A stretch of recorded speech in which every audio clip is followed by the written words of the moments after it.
Hello， 大家好。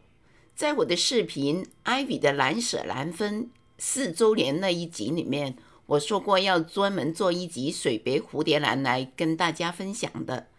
水培蝴蝶兰我已经有10年的经验了。对于我来说，水培蝴蝶兰比植料养的更容易。唯一觉得比较麻烦的就是要清洗瓶子。如果你不嫌这个麻烦的话，其实水培比植料养的来得更容易，因为我自己就是这样过来的。通过水培，我学会了怎样用植料来养蝴蝶兰。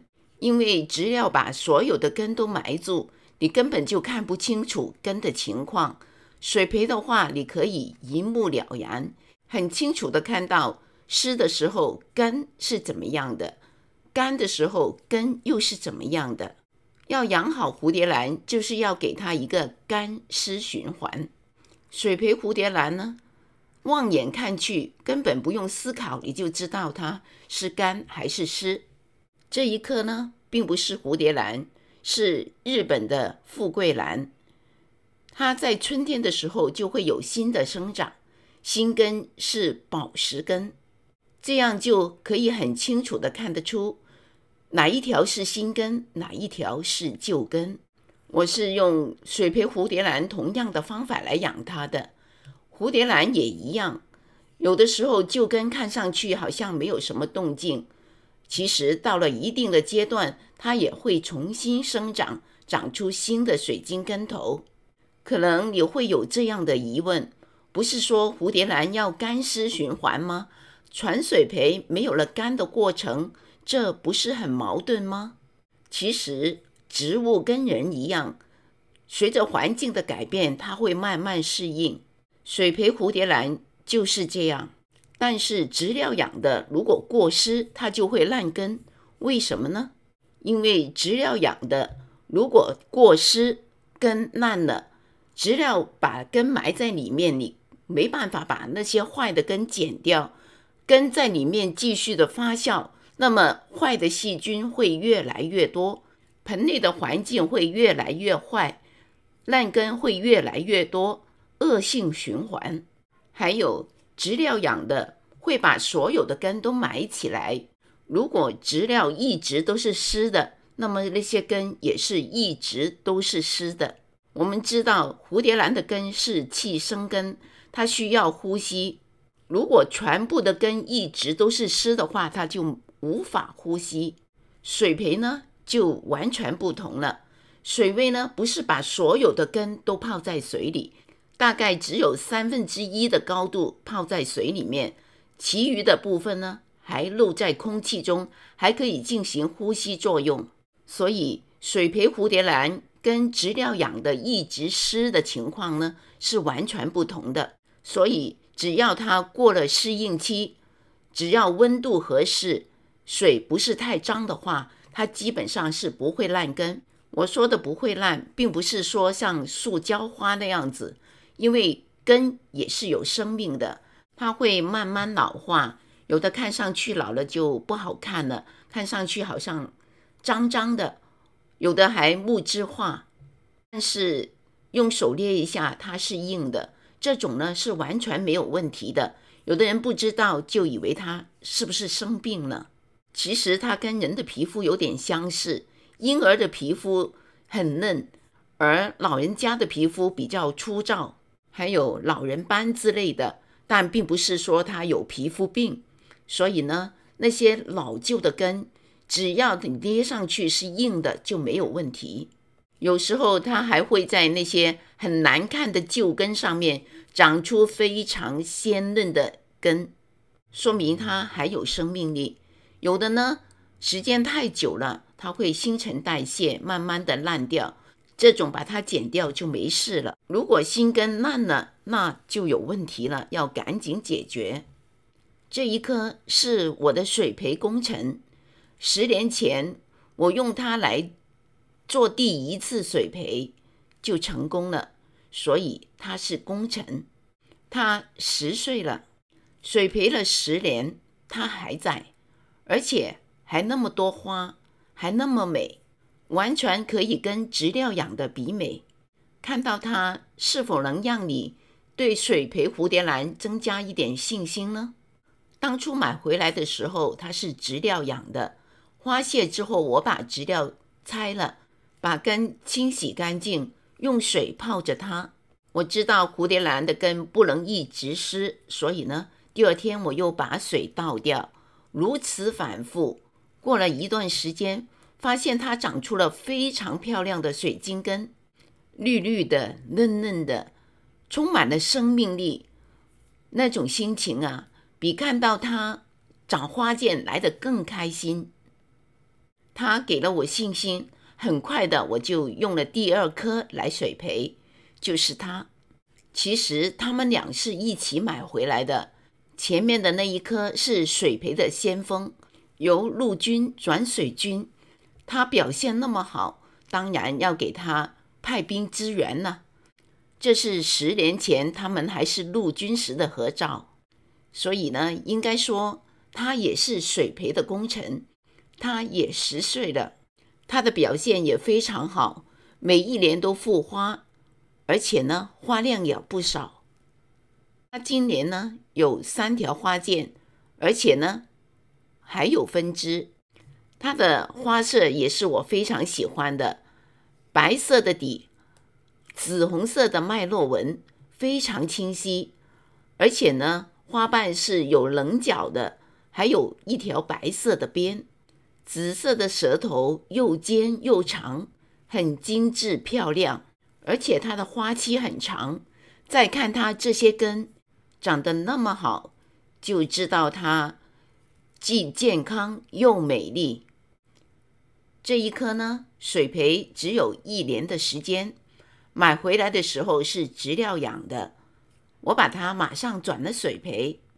这一次呢，是它的初花。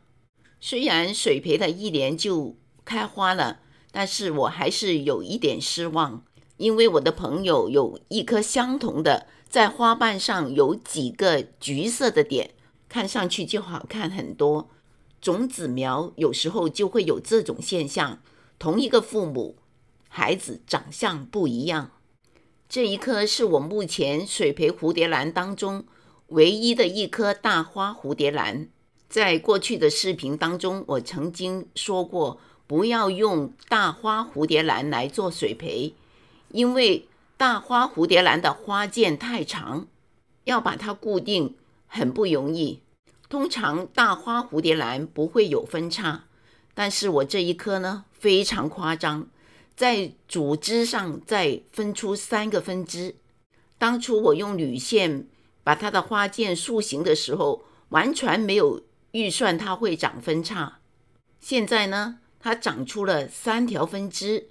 本来是想让它塑身美容，美美的让大家来欣赏，结果成了这样，非常尴尬。它的分支上的铝线呢还留着，因为它的分支还在长，不知道长到有多长。现在呢，你就当它没有化好妆，素颜出场吧。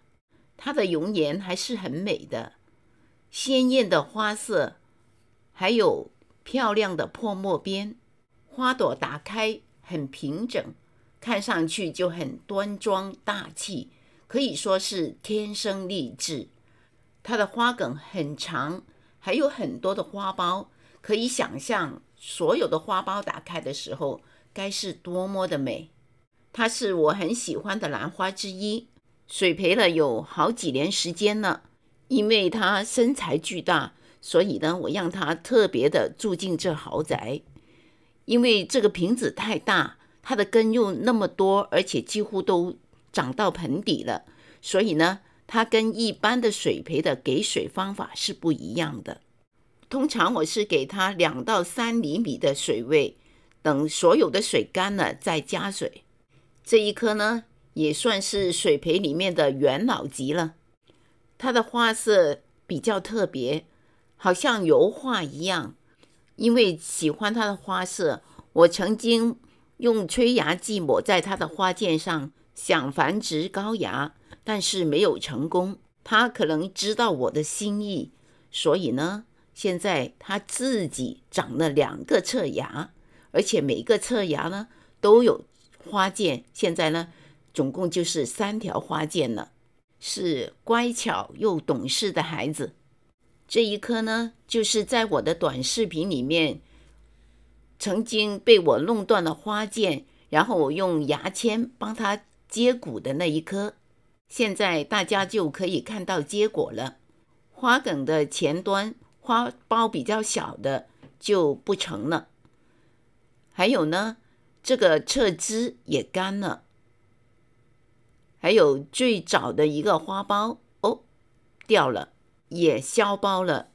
毕竟是接播的，它的营养供给就会受阻，只开了5朵，有点可惜。幸亏这里还有另外一条花剑，这一颗是绿精灵，它本来是苹果绿色的，我最喜欢的就是它的颜色，但是不知道为什么我怎么样拍都拍不出它的原色。本来是1颗的，后来我给它砍头繁殖，就1变成2了，把它又放在一起来养。很清新的苹果绿色，还有黄白双色的唇瓣，非常好看。它还很乖，每年都按时的复花，而且花剑还有分支。这一颗呢，就是终端花梗的那一颗，不知道大家还记不记得它？这一次呢，它又来终端花梗了。看来呢，这是它的基因决定的。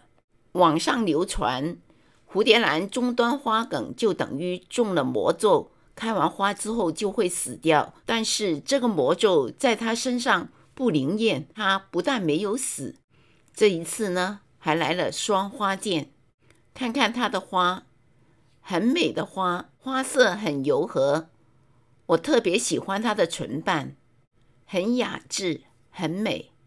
这花是我女儿送给我的周年礼物，也是水培了好几年了。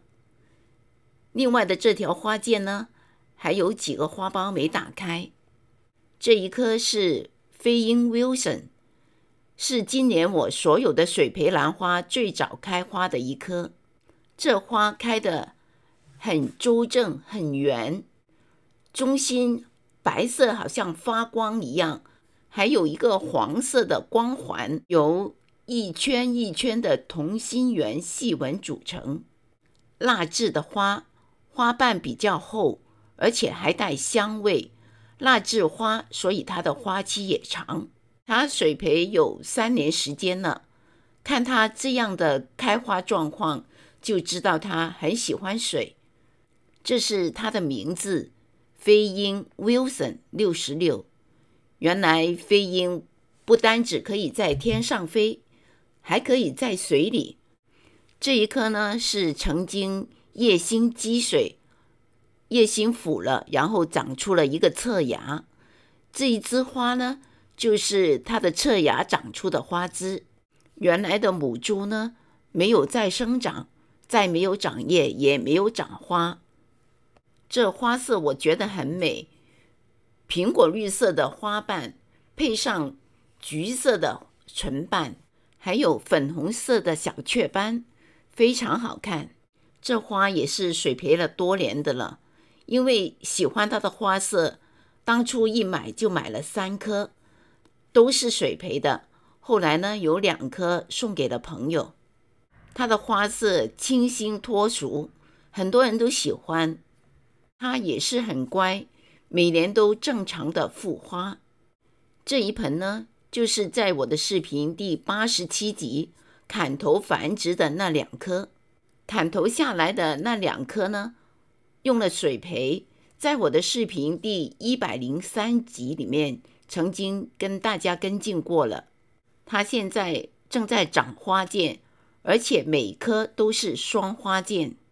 看看它的根，它的根当然已经没有当初那么嫩绿了，但是呢，依然那么多根，而且呢，它的根很健康，没有烂根。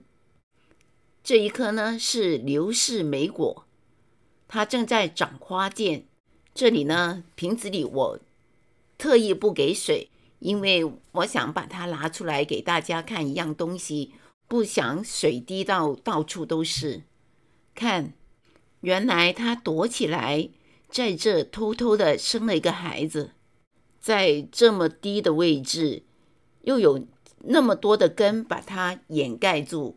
它在这么隐秘的地方生了个孩子，看来它是故意不想让我知道哦。这个 baby 已经长根了，脚丫子已经可以伸进水里了，还有它原来的旧的根，现在呢又开始了新的生长，长出了翠绿的水晶根尖。正如我前面所说的，水培的老根有时候你看着它好像没动静，但过一些时间它可能又会有新的生长。这一盆是黄精灵，变异的和正常的养在一起，每一期赏花的视频都能见到它，因为它实在是很乖，每一年的花季它都准时赴约。黄精灵并不是纯黄色，它脸上有小雀斑，中心是粉紫色，变异的花瓣还有双眼，伸着带着白色的舌尖，很调皮，很灵动，还带着浓郁的花香。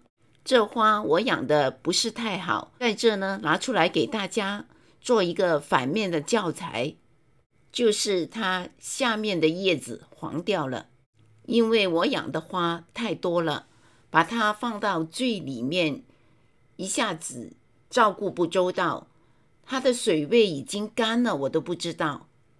蝴蝶兰开花，它需要很多的能量，当它的根吸收不到水分和营养的时候，它就会消耗掉它自己的叶子，给花提供养分。当它的叶子变得很薄，又好像很多粗的纤维的时候，这种呢就是它在消耗它的叶子，就是它的根吸收不到足够的水分和营养造成的。要避免这种情况，很简单，就是把水位加高，还有给它肥料。蝴蝶兰开花是需要很多的能量，所以在水培蝴蝶兰的花期，我是继续的给它有营养的肥料水。用什么肥料，怎样使用呢？下面我就来跟大家分享。这些就是我水培蝴蝶兰的全部家当了。是不是觉得很奇怪，怎么可以有水果罐还有洗手液呢？其实这个罐呢是用来装水的，1 gallon 的水就是128盎司。这个洗手液的瓶子里面装的是海藻液，原装的瓶子用起来没那么方便，而这个呢有一个 pump 用起来比较方便。另外旁边的红色的这一瓶是钙镁补充剂，蓝色的这一瓶呢是兰花专用肥，比例20:10:20，是氮磷钾的比例，它也是不含尿素的。另外的这一包是 PETA 的专业肥，是老字号了，美国很多的兰园都在用它，它的氮磷钾比例是10:30:20，它这个成分表显示呢，它的氮是由氨氮和硝肽氮，没有尿素。为什么我强调没有尿素呢？其实尿素如果作为叶面肥的话，它是很好的肥料，但是由于水培的话，兰花的根一直泡在水里面，有尿素的话呢，就很容易烧根。这种肥料我找了很久了，今年才找到。以前呢我是用这一种的，这一种也是不含尿素，但是它的氮磷钾比例是6:30:30，我觉得它氮的量太低了，比较适合促花的时候使用。这一瓶呢，我是在花谢之后一直到秋天使用，让它好好的长根长叶。至于海藻叶，我对它既爱又恨。用了它，蝴蝶兰长得很好，叶子根都长得非常好。但是呢，用了它，水里面就很容易长绿藻，要很勤的去换水、洗瓶子。这是 PETA 的专业用肥料，我会用1/8茶匙加到1 gallon 的水里面，这样的浓度比例，兰花的根一直泡在里面都不会烂根，只要它的水不混浊就行。钙镁补充剂半茶匙就够了。至于海藻叶，现在呢，我有时候会加1茶匙，有时候呢就不加了，因为我怕洗瓶子。基本上从秋天开始，一直整个花期，我都是用这样的肥水来养水培兰花。只要它的水不混浊，当你一看到混浊就要马上换水，基本上它是不会烂根。换水的时候顺便把瓶子洗干净，把根也冲干净。当然最好就是能把根干一下，但是如果没有时间的话也没有问题。我现在也经常是偷了这一步，没有做的就直接把新的肥水加进里面。由于水培的时间已经很长了，它已经慢慢适应，所以呢，偷了这一步它也没有什么问题。花期过后呢，我就转用20-10-20那个比例的肥料。22年8月8号就是这棵富贵兰开始水培的时间，我也是用同样的方法来养的，它的根都长得非常好。今天的视频主要就是想让大家欣赏一下我水培的兰花，还有就是跟大家分享我认为到目前为止最好用的水培兰花的肥料，以及它的使用方法比例。用这个比例呢，它不伤根，还能照顾到兰花的根、叶和花。至于水培兰花的详细技术分享，请参考我的视频第54集，还有151集。视频仅供参考，谢谢收看。